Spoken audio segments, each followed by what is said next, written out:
Our dear Heavenly Father, thank you that I'm allowed to be here today, that I can share my story with people who are going to watch this podcast, that I can help bring ease and hope into people's lives from my experience. And please help me to share it in the best way that I can to open people's hearts and minds to the things that I experienced during this. And please help me to be able to just help others with my story, and that they can hear and feel the sincerity in the things that I say and the experiences that I had. And Heavenly Father, again, thank you for allowing me to be alive here today to experience this and share the messages that I learned and was taught on the other side. And I'm so grateful for all the things we have in our lives, all the blessings and the ups and downs to teach us to get through this life. And again, please just help me to, in my best way, to describe to anybody out there who needs to hear the things that I have to share, that they can hear the things that are best going to help them in this life. And thank you so much again for all that we have, Heavenly Father. And I say this in the name of Jesus Christ. Amen. All right. That's beautiful. Thank you. So I might have to go grab some paper towels here in a little bit, but we'll see. My shirt sleeve's pretty dry right now, so we'll see how long that lasts. So my NDE occurred because I was a very, very avid drug user and drug addict.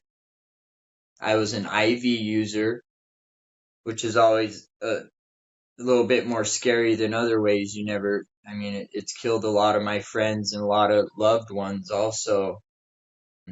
But I was a very bad drug addict, and what happened is this one particular day, I remember going not far down the street from my house to go pick up drugs, and I was on a little Vespa, a little scooter that I had just gotten, and I got to the house and I did some of the drugs there, and what ended up happening is while at that home I overdosed. And that's the last thing I remember before my NDE kind of occurred. So in between that first overdose, I guess they Narcaned me and kind of brought me back to life, and I just jumped up. And this is what I'm told, because I don't remember after first getting to the drug dealer's house to my NDE, but I got up, rode away on my scooter up the street, and on the way home got hit by a car. Got up from that, fled the scene, and luckily I wasn't very far away from home, so I was able to make it home somehow. I learned that later when I was in the hospital, kind of everything that happened. But I made it home, and I went in and went to go do more drugs, I guess. And I was up on a countertop, and when I did those drugs, I overdosed again and fell back from a high countertop that I would sit on to look in the mirror while I did the drugs. And so I fell back and just cracked my head again on a hard tile floor. And my wife came to check on me, and she just found me in a pool of blood on the bathroom floor with my head just, you can imagine and this all happened within a span of, I'm guessing, about 30 minutes. The first overdose to getting hit by a car to going right up the street, fleeing the scene, and then overdosing again and cracking my head. And she found me and she called the paramedics immediately because my head was swelling up. It was gashed open, and your viewers will see some of those pictures that I'll send you to show you that how severe it was, because it was just bad. My head was not in a good state at that point.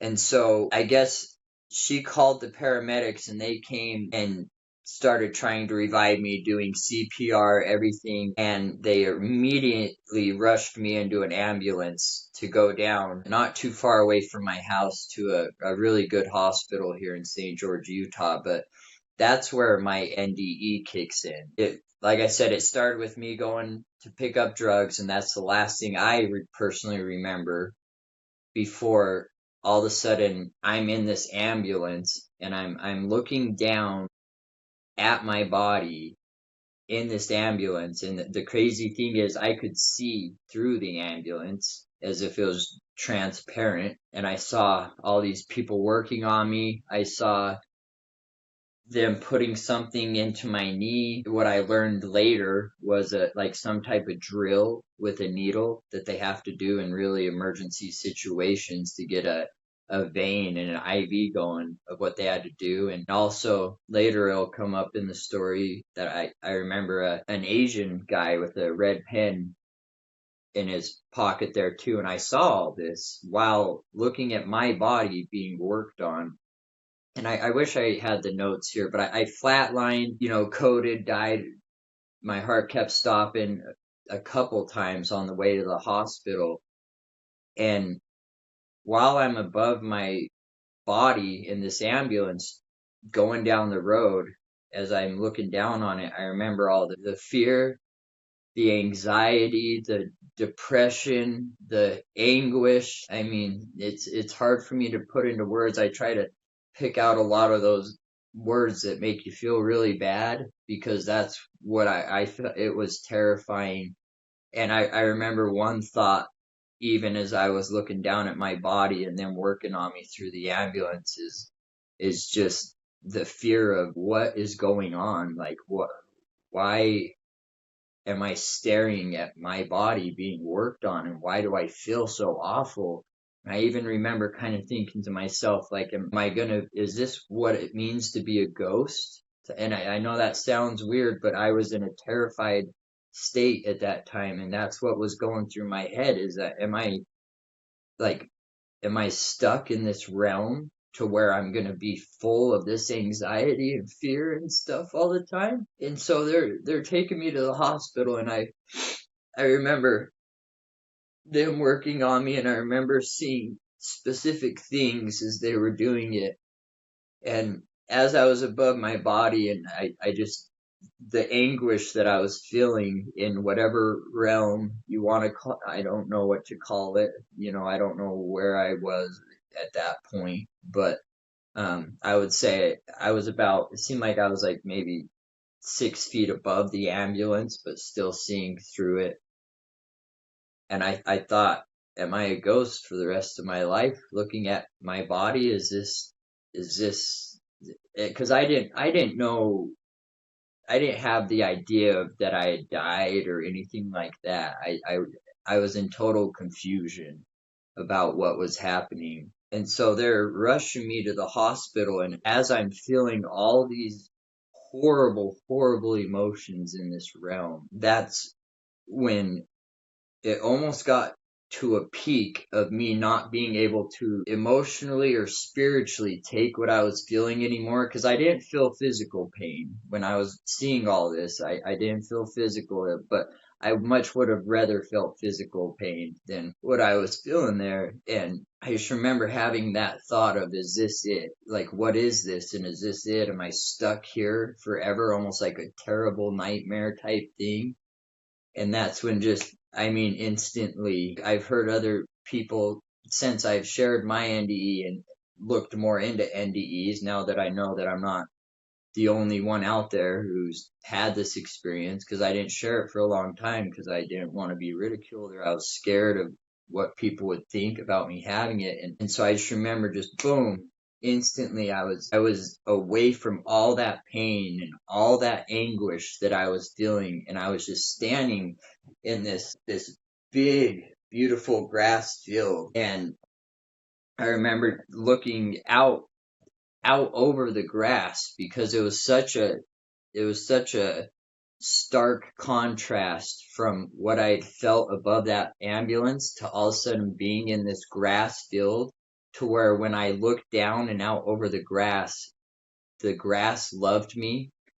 A lot of these ways I'm going to try to describe this to you are very inadequate for what I was actually feeling and what happened there, but the grass loved me, and it was very intense to go from this horrible place to not having like a white light or anything like that, just going here to boom, here and just being so comforted, and all that anguish, all that sadness and loss that I was feeling was gone. The grass was basically conveying to me that it loved me, is what it felt like. And it was cool that I could look out over the field and I could see each individual blade. And that's something that I share because that sticks out in my mind very strong, because that's one of the first I remember feeling all that just compassion and love and no judgment and wherever I was. But I also remember in that moment I was kind of shocked, because it's like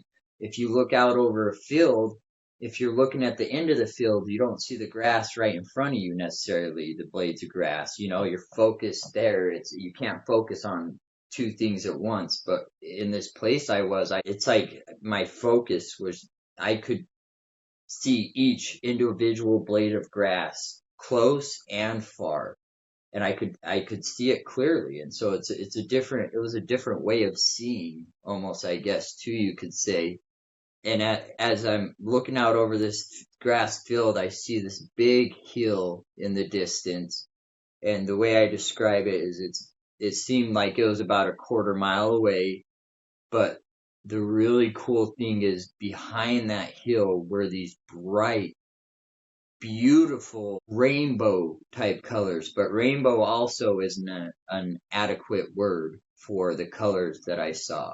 They were nothing I can necessarily, the best way I've been able to describe it is that if you've seen like a diamond and you turn it in the light and you just see those refractions of those beautiful colors, different colors coming out, it was like those type of colors coming up from behind the hill, a lot of them. And there was a lot of them I saw. And it was like beams of colors coming up from behind this hill.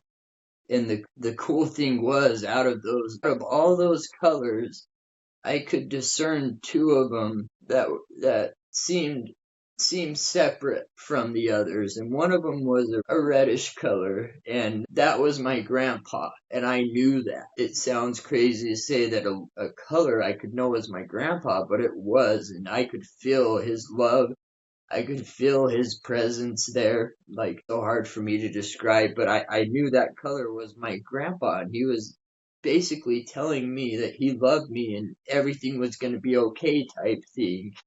And the other color was this like purplish one of my niece, who had died when she was around 16 in a car accident. And those, I mean, like I said, there was many colors, but those two are the two that literally were sending me love.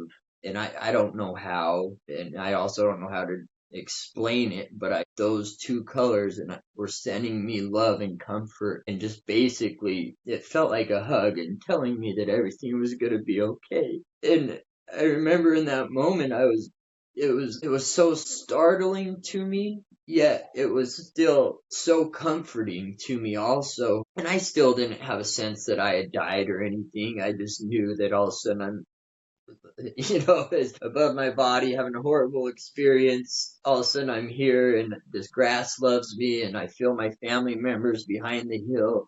And as I was yearning to go back behind that hill to be with that comfort that I felt from my loved ones, I felt the presence of a woman. I didn't know it was a woman at first, but I felt the presence of someone just kind of behind me a little bit.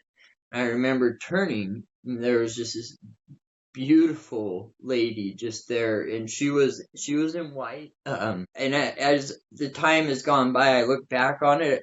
I remember at first almost thinking that she was almost maybe blonde hair, but she wasn't. She was a brunette, but she had a glow. I don't know how to describe it. Like, she was dressed in white and she just had this remarkable just appearance to her. It was so comforting, and she never said anything to me. She was just smiling at me.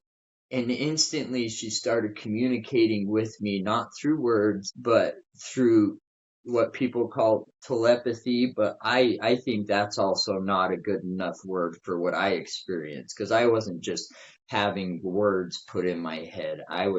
She was talking with me through like emotions and feelings and experiences. And the way I try to describe it to people is like if someone was to say the word fire to you, like a fire, out of a fire pit or something, if they said the word fire, you would also feel the warmth of that fire. You would see the glow of the fire. You would smell the wood burning in the fire. You would hear the crackling of the fire. But that would be just one word basically. But I felt every sensation you could have from it. And she didn't say the word fire, but that's the best I can compare it to. And she was talking to me and explaining some very personal things, and that I couldn't go back behind that hill. And that's when I felt the presence of another person also. And I kind of turned a little bit more, and there was a man standing there, just very, very handsome man. And both of them, I would say, were in about their 30s, early 30s, late 20s, it looked like. And they both started communicating with me this telepathic type way. I don't know if there's a word for the type of communication that was going on between us, but it was amazing because the way that we're communicating was just like I said, with feelings and experiences and no judgment, just just love.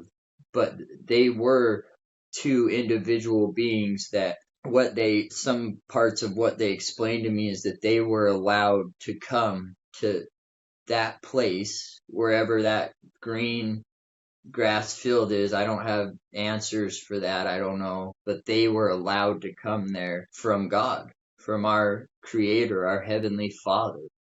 And those two were allowed to come there and meet with me and almost give me that comfort and share all these deep and personal things with me, and also really cool things from my past and future. And I'll get into that more in a few. I'll let you ask some questions so that you can kind of let your audience hear certain things. So like I said, I don't, I've done a few of these podcasts now, and I want the audience members to see the core truth of my experience, but I don't just want to keep blabbing on the same story. And so I'll keep it kind of shorter and let you ask more specific questions, and I'll do my best to the best of my ability to answer more. But they were there communicating with me, and they started speaking with me about, because I was in a bad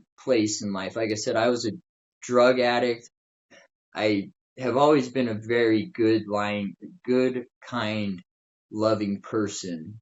Drug addiction, if any of your viewers can relate to it, it it takes over your life, can destroy everything, and it can turn some of the most amazing people into some of the worst versions of themselves, in a way, I guess you could say. At that time, I was not being the person who I am now today since this experience. And they were explaining to me about the power of prayer, because as they were talking to me, they were saying, do you know how many loved ones you have that are always around you, and how loved you are and how cared for you are. um in that moment, I remember having the thought in my head, like, what do you mean loved ones around me, and what do you mean the power of prayer? How can you tell me that's real? Because I've been through a lot of experiences in my life, as far as homelessness, drug addiction. I lost my first fiance and daughter, who I'm still trying to get back into my life. But I've experienced a lot of really bad things in life that have tagged along with drug addiction. And so when they're explaining these things to me, I wouldn't say scoffed at it, but it was kind of like, what do you mean I've always been protected and have so many angels and loved ones around me all the time? And what do you mean the power of prayer to ask for help type thing? And so while we were up there, all of a sudden they showed me this moment in time. I remember when I kind of, I'll say, scoffed, thinking at that, them saying the power of prayer and loved ones around me. And they showed me this moment in time back when I was homeless in Utah. Years before this, I had been homeless for quite a while, and I remember it was around Thanksgiving. I was sitting out there holding up a sign, begging for money to either eat or get drugs, because that was the best I had at the time. That's where I got myself in life. And I remember right around Thanksgiving, that time that I would go back behind this. It's a Little Caesars pizza place there in Layton, Utah, and I would go back to get the food that they would throw out into the dumpsters and hope to get there before anybody or anything else did, that I could scrape up a little bit of food, because of course my addiction, I was had to get drugs before anything else. The money that I got from begging didn't go towards my nourishment, it went towards my habit.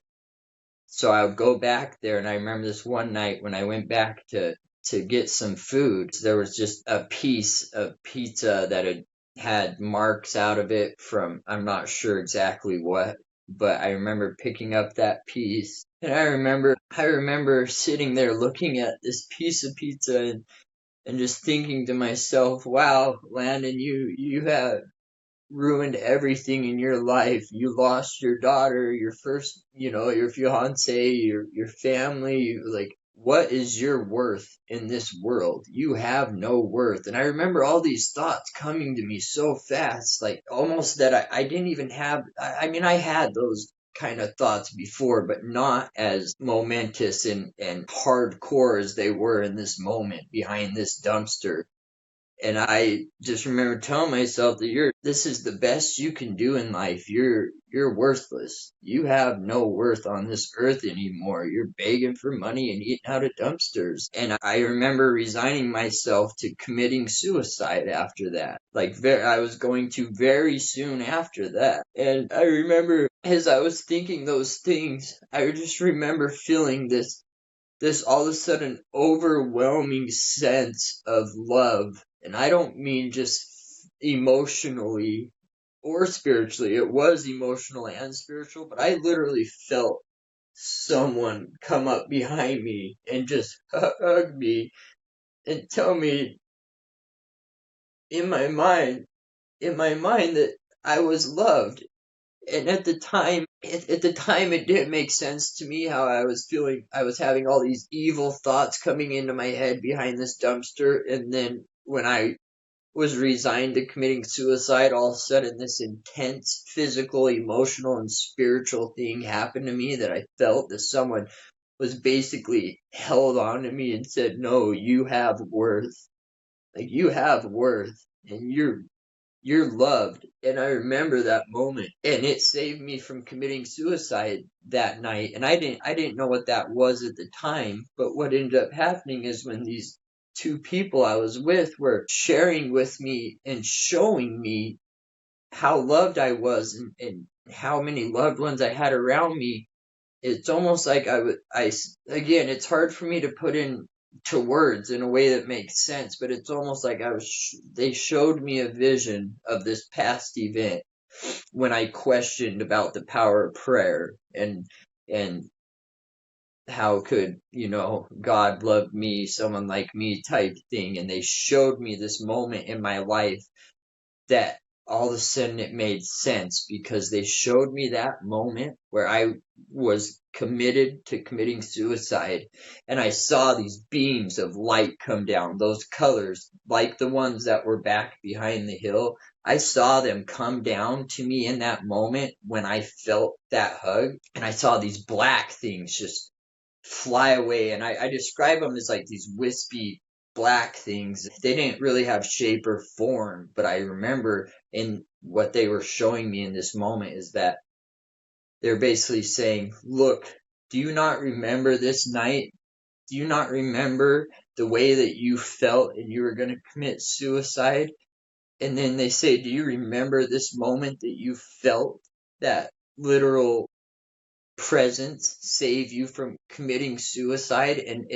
They showed me, and it was these lights came down, and I know those were prayers. That's what they conveyed to me. That, like, look how powerful these prayers are and how loved you are. You have worth and meaning because you were born on this earth, which means that you're a child of our Creator and a child of God, which makes you have unbelievable worth and unbelievable meaning, even if you didn't see it at the time. And yet, God loved me so much that He allowed these prayers to come to me in that moment. And like I said, I didn't understand it in the moment that it happened, but I saw those things flee, and that's when, looking back on it, they kind of put me in check by saying, like, no, no, no, don't discount prayers, and don't discount how many loved ones and you have around you, and how many are always there to help. But I was also shared with at the time that we have our agency here on earth. Like, God loves us so much that we're not controlled here.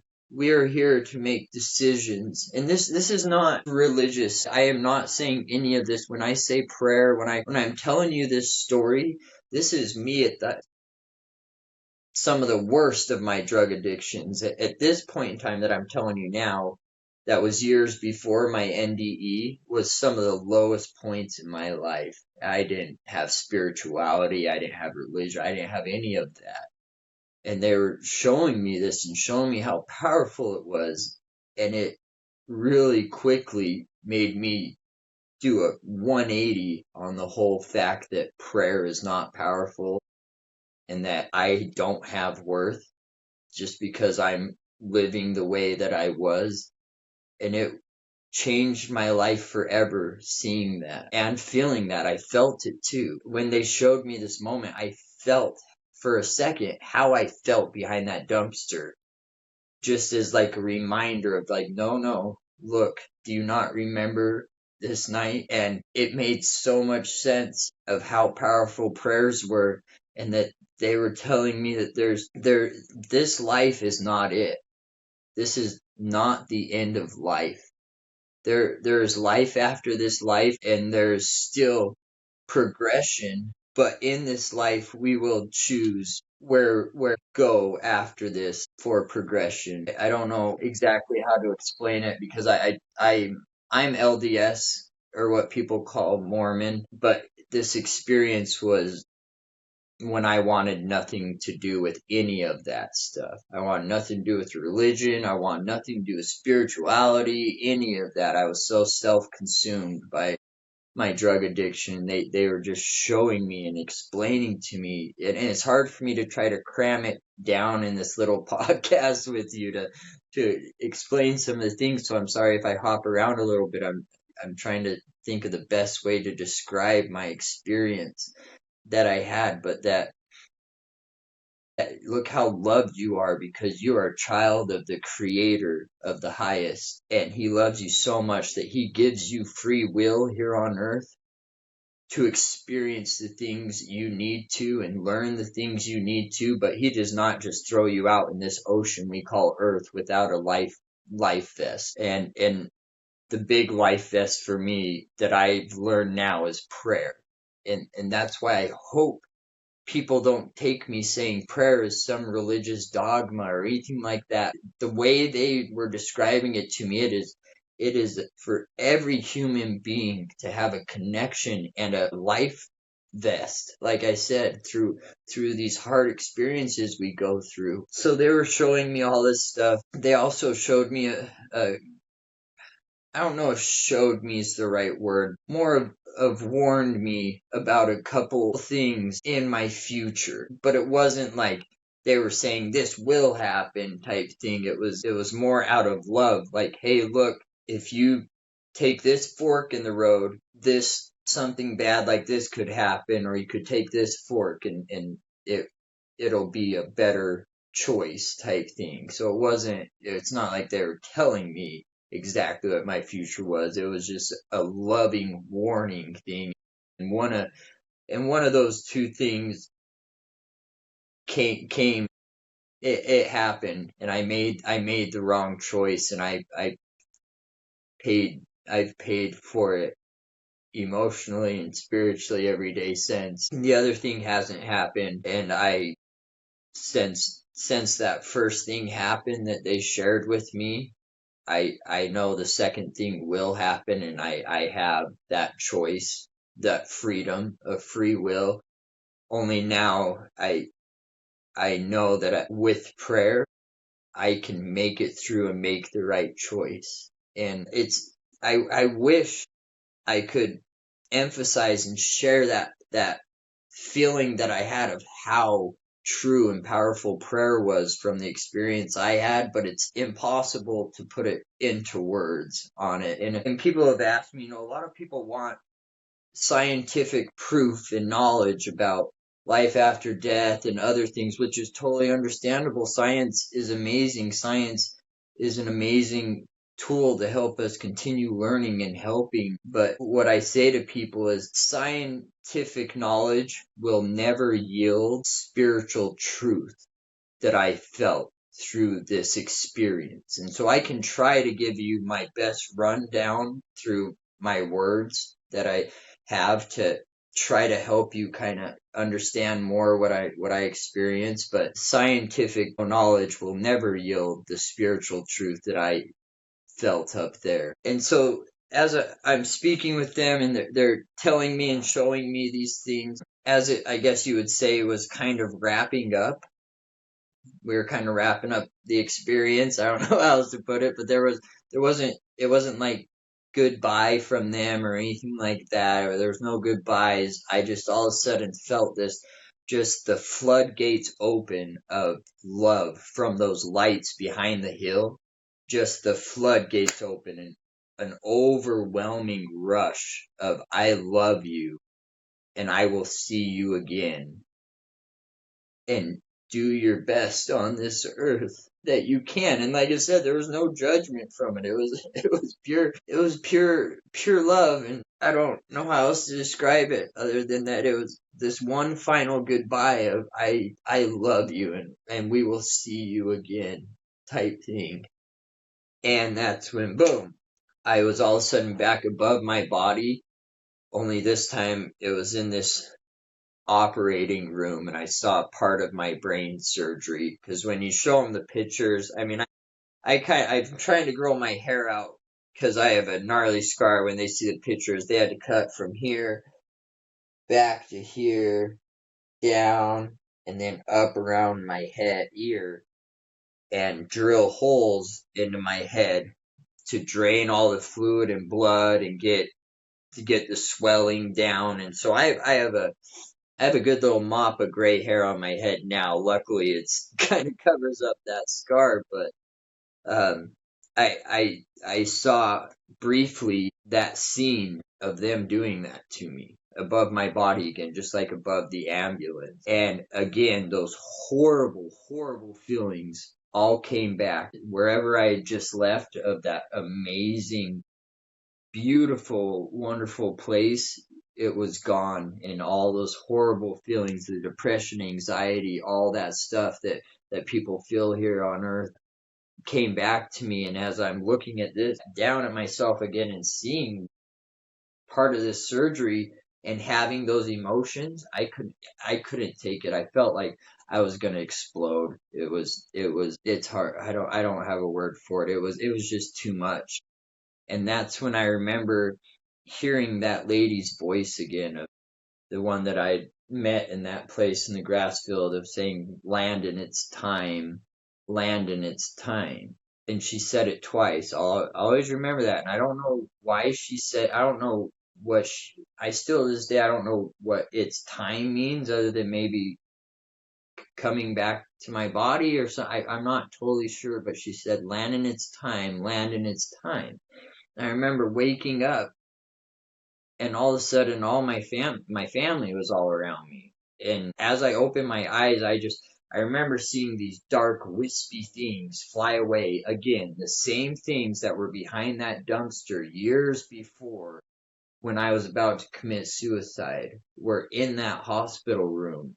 And when she said those words and I opened my eyes, I saw them just flee everywhere again. And from my best thinking on it is that whatever those formless things are, those dark entity formless things, they was almost like they were trying to keep me above my body in that state of just total chaos and being scared and total distress. And it's like that, and and as I'm talking with you about it, it's the same. It's like those things behind, when they were with me behind the dumpster, were basically almost wanting me to commit suicide type thing. And it was the same type of wispy things, and I watched them flee. And there's a little more to that story that has to do with my father giving me an LDS priesthood blessing that that I guess when I came out of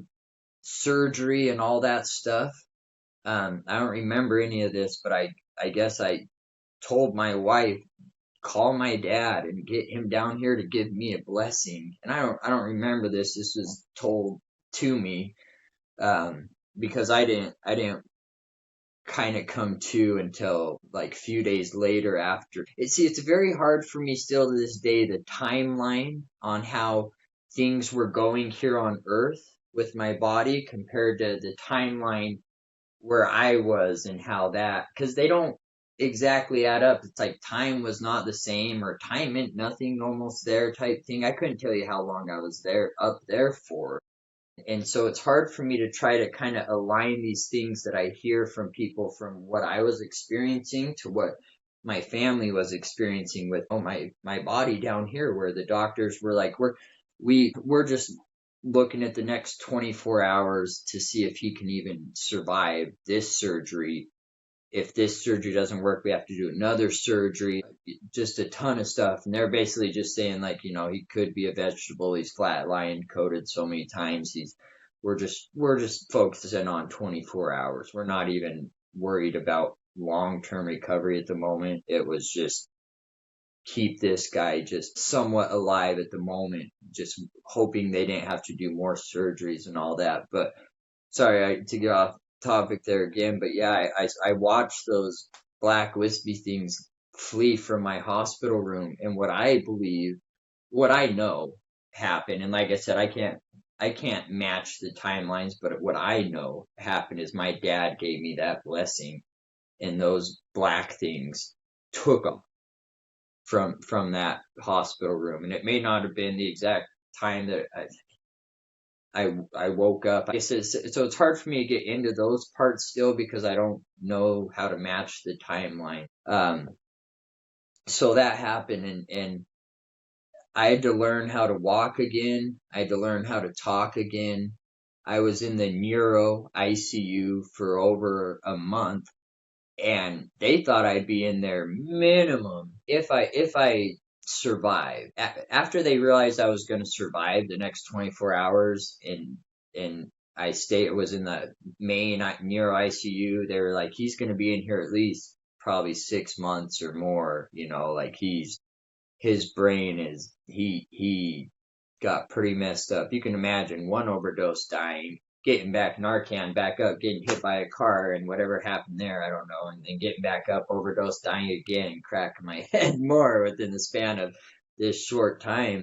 I'm very lucky to be alive, and I'm very lucky to be able to even communicate this experience with you right now, because like I said, I had to learn how to walk and talk and all that again.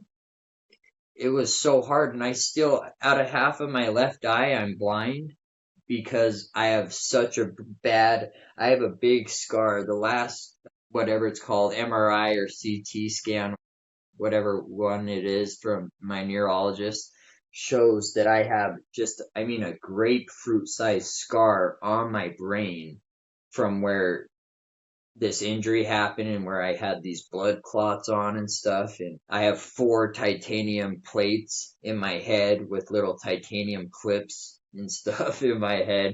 And it's gnarly, and so I was in the hospital, and I somehow recovered and was out of there just after a month. And I attribute that to that blessing that I was given, and because of certain things that I experienced and was told up there and was communicated with, I know I have things on this earth to do. And as long as I'm living a good life and trying to be a good person, I know I can fulfill those tasks. But it's very hard nowadays because there's so much evil in this world. There's so much evil, but there's also so much good. There's so much love in this world also, and it's I personally try to focus on the good and loving things, because if I even give all the evil stuff my attention for even a minute, I'm sucked right back into this horrible, despairing place. And I try not to do that. And that's when I pray. And that's why I prayed before this too, because I know the power of prayer is real. And I say that I was fortunate enough to see this power of prayer in literal physical form from that dumpster where these crazy looking lights came and made these black things flee and was shown that those are prayers. I'm grateful for that, to have that knowledge.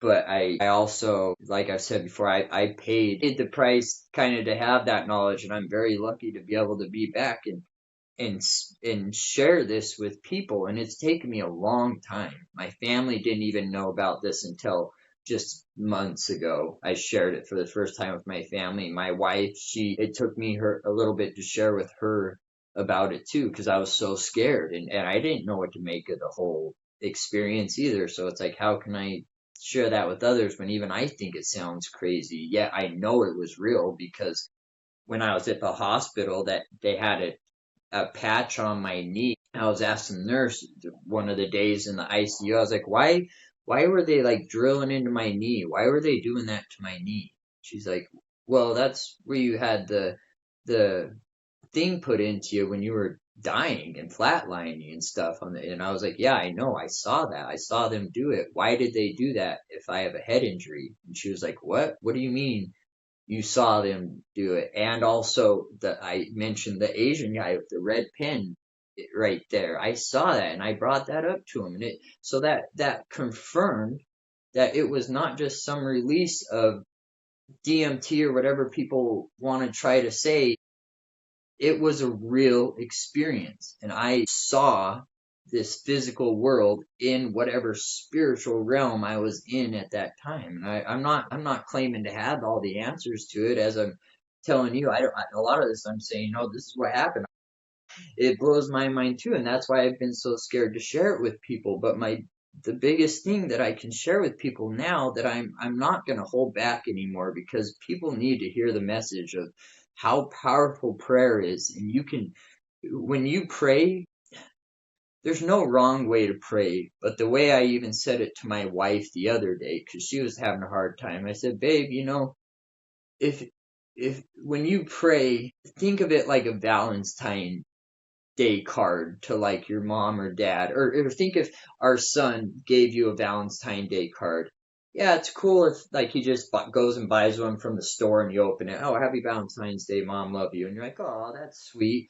But if our son took time out of his day to write a handwritten little note of a Valentine's Day card, that is deeply more endearing and sincere. And it's the same with prayer. Prayer, there is no wrong way to do it. Our Creator and our Heavenly Father wants to hear from us personally and wants to hear our problems.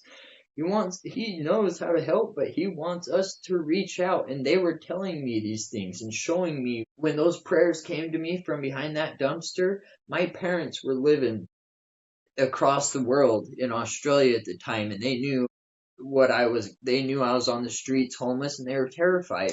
And I had so many people praying for me that didn't see necessarily that their prayers were being answered, because maybe they were saying, please help our son, please have him stop doing drugs, please get him off the streets, those type of things. But I was still on the streets, I was still doing drugs. And so in their mind, they could have thought, well, prayer isn't real, prayer didn't work. But no, they didn't get to see how their prayers actually worked. I did. And at the time, I didn't know it was prayer. Like I said, I felt that hug back then, but then during this NDE, I was shown what that hug was in like a physical light form is the best way I can describe it. And so that's when I tell people that prayer is very real, very meaningful, and make it very personal, like a Valentine's card to your mom. God feels the same way. He wants our sincere thoughts, our sincere struggles, and our sincere happiness too. He wants to hear about all those things. There's no, that's when I tell people that don't think about prayer religiously. Prayer is a gift for every person on this earth that you can use. And the more intimate you are with that prayer, the more sincere and intimate it is. It's the same, like I said, with the Valentine's card. The more meaningful those prayers become. And so when people disregard prayers, just like my family could have at the time when I was homeless, thinking that they were praying for me to get off the streets and this and that, they didn't see that their prayers saved me while I was on the streets. They just knew that they prayed, and they could have given up then, not prayed or not believed in it, but thank goodness they didn't, because I saw how it saved my life. And so I tell people, because I do after this experience, make prayer very personal. And there's no wrong or right way to do it. And they are real. And you might not see the answers to your prayers when you say it, but they are heard and they are answered.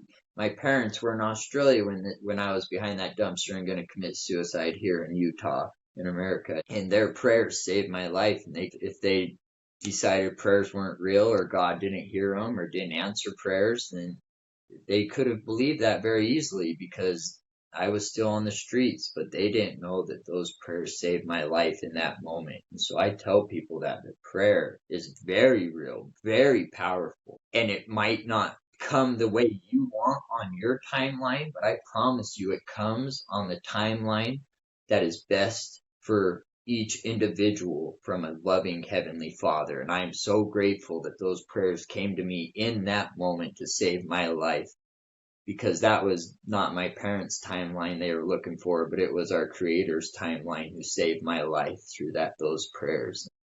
And so that's where I try to tell people is how powerful that is, and that there's families can be together forever, because those two people, that man and the woman, that's another thing I forgot to mention. I know I was related to both of them when I was up where I was, when they were communicating telepathically. I was related to them, and I don't know how. I wish I would have asked, but in the moment I was so, it was just, I mean, if grass is loving you and lights are loving you from behind the hills and these people are loving you without talking, you kind of forget to think, how do I know I'm related? It was a lot at once. It was a lot to take in. Yeah, those are the two main things that I learned from my experience, is that families can be together forever.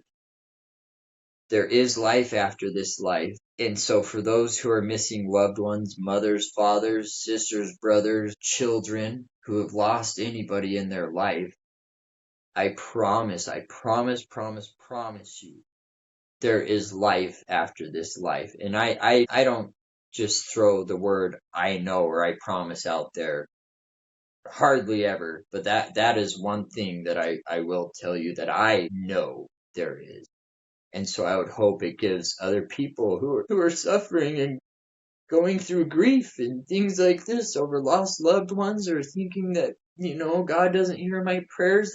That's my message to them, is that I somehow survived this event, and I've held this inside for almost years now, and I'm done holding it inside because there's so much suffering in the world. And so I'm willing now to be vulnerable and come out on these platforms and speak about this stuff that people might criticize me for or say is crazy or this or that. And I don't care anymore, because I know the truth, and people who need to hear this, who are searching for hope and searching for truth, will find these truths. And hopefully some of those are some of your viewers that need to hear this, because that's why I'm doing this. It's uncomfortable and it's hard for me to share all this. I'll relive it in my mind as I tell these stories. That's why I get so emotional a lot, because I relive it every time. And sometimes I think of something else that happened to maybe expand upon, and other times a little less. But the two main things that I would share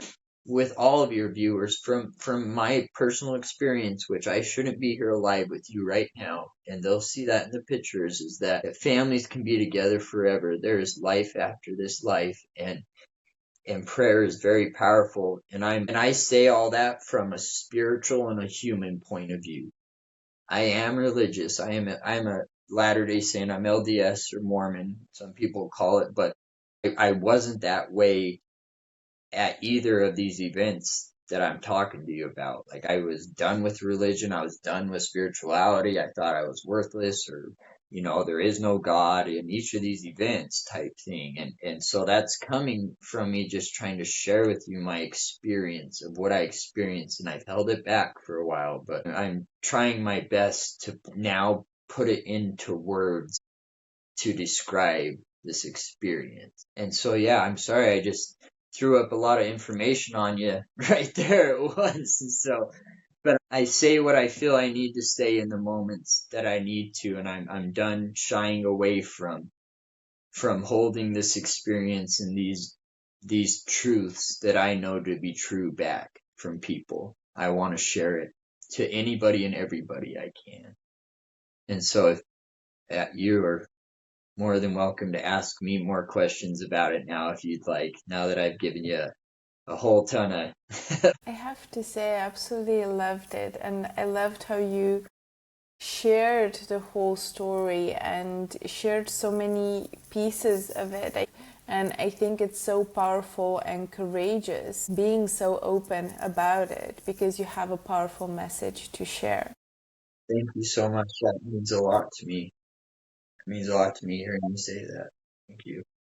I also want to say it's nothing short of impressive. I have had guests on that have struggled with drug abuse, and I have also had friends that have dealt with it. So I know that it's not easy. I don't know how many of us would be able to turn this around if we were given that hand, to be honest. That. Thank you so much for saying that, because that reminds me too. Is how cool is it that we have a creator who is able to turn some of our worst moments and our weakest things in life into our strongest strengths and some of our most defining and strengthening moments. Like, this was one of the worst accidents I've ever had, and it also stemmed from my drug abuse, from being homeless and losing everything, my family, houses, cars, everything. And if I chose not to speak out about my experience, I believe that I would be stuck in that miserableness. And I know that our creator loves us enough that with help, I can turn these things into something that's good. So I didn't just experience all these things in my life that were horrible and lose all these things for no reason. I can now have a purpose behind them. And that's kind of what I'm trying to do now too. Is it's not easy to tell everybody you're a drug addict, you did this, and you're this horrible person, you lost your first daughter and fiance because of drug abuse or drug addiction. Those are very shameful things for me to say. They make me ashamed when I look back on them.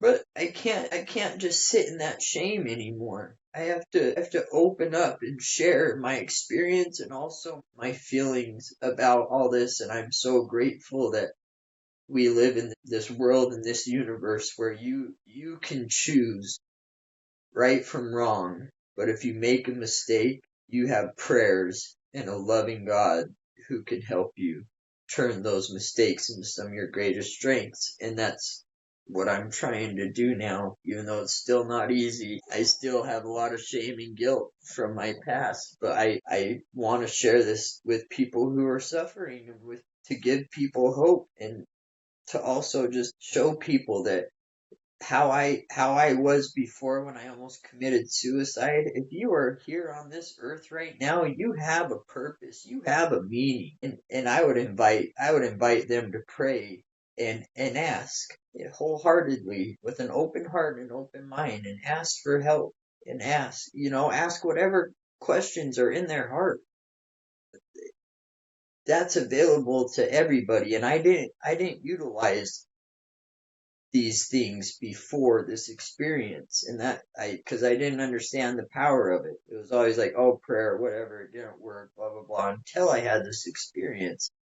And so I'm so grateful to have had it, and I'm so grateful that you have a podcast like this where I can share with people who, the ones who are gonna need to hear this are gonna hear it. Others who might not want to believe or bash on me or anything I say or anything like that, that's okay. Like I I've taken enough bashings in my life, even I've taken mental, physical, emotional, that I'm done not trying to turn it into something good now. And so I have to tell myself every day that when I'm trying to share this message through people like you and on your podcast and others, that it's this message is, it's too important. This experience was too real to sit here and feel sorry for myself or ashamed about the things that I've done, because there are people out there hurting and searching for truth and searching for hope.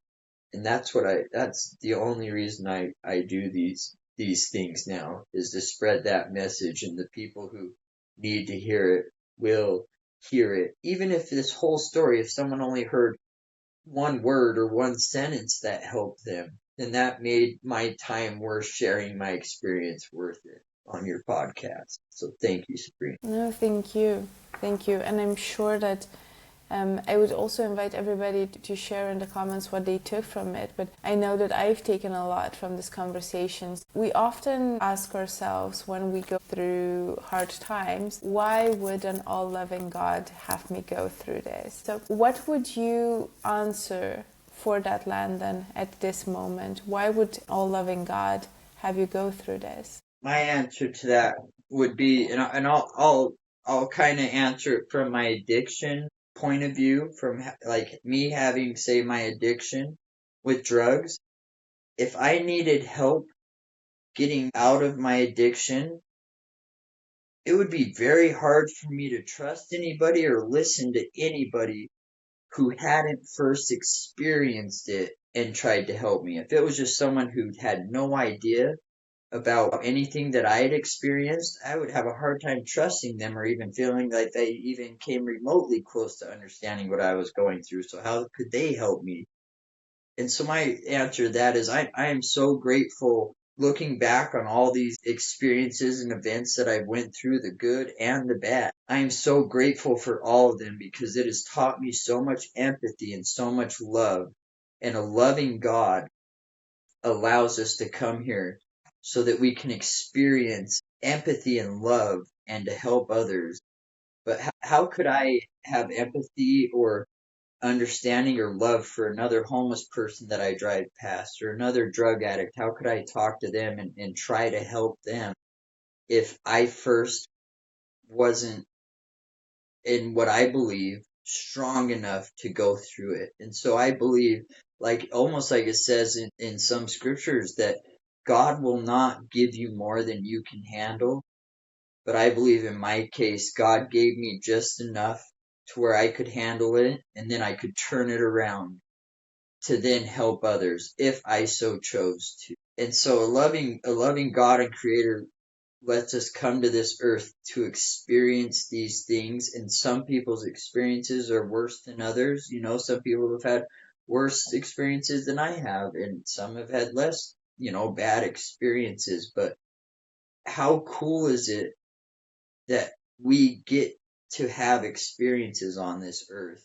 And like I said, he didn't just throw us out in this ocean without a life vest. We have that life vest of prayer. And that's why I told you in the beginning, my number one thing for people is prayer. And it's not about going and getting that written out Valentine's Day card type prayer already. It's you make it personal. He wants to hear. And so when people say, look at what I'm going through, how can a loving creator let me go through this and this and this? You have that lifeline of prayer, and then you have that army of angels and loved ones, past and future, that are there to help you. But you need to ask. because that's the point of us being on this earth, is we have free agency. He loves us so much that he lets everybody choose good or bad. But he also will not leave you in a bad spot without some type of life vest that can turn it into a beautiful thing and a good thing. And so I know, people are at certain points in their lives where they question that, and loss of loved ones, or just something in their life where they're like, how could God let this happen? And I don't have all the answers to that. I can just tell you that I know for 100% fact that he did not just throw us on this earth to let us experience whatever we so chose to, without still having that tether to him as a life raft and connection. So I have an email I'll give you that they can reach out to me at, because I specifically try to make sure I reach out back out to each and every person that reaches out to me. And I'll give you my email and my Facebook Messenger, because it helps me to get out of my head and myself when I help others. And so my email is Jobe Dennis, Dennis 29 at gmail.com. So Job Dennis 29 at Gmail. And if you want to reach out to me on Facebook, my name's Landon Dennis, and I live in St. George, Utah, and you can find me on there also. And I promise you that I try to never leave a single person left out that reaches out to me, because that gives my life fulfillment now. And so I would love for others to reach out that have any questions, or even just share their experience, help me know that I'm not the only one in this world that at first I thought was crazy having this experience, or that, didn't have the answers to things. And that's what's been so amazing about me finally sharing all this stuff, is that I'm finally starting to see how many people had these, or have had these, or know about others who have had these. And I didn't understand that before this. And so that's what was terrifying for me at first. And so for anybody who's struggling or anything, wants it, maybe a better explanation than I could give here about certain things we talked about, because it was I tried to compact it a lot. But those are the two ways: Landon Dennis in St. George, Utah, and you can find me on Facebook, or my email. And I am so open to anybody, because anytime anybody reaches out, it helps me just as much, if not more, than I'm able to help them. And so I'm 100% open to that. And I so much appreciate your time, Sabrina, and allowing me to be on your platform and get this message of hope out to people.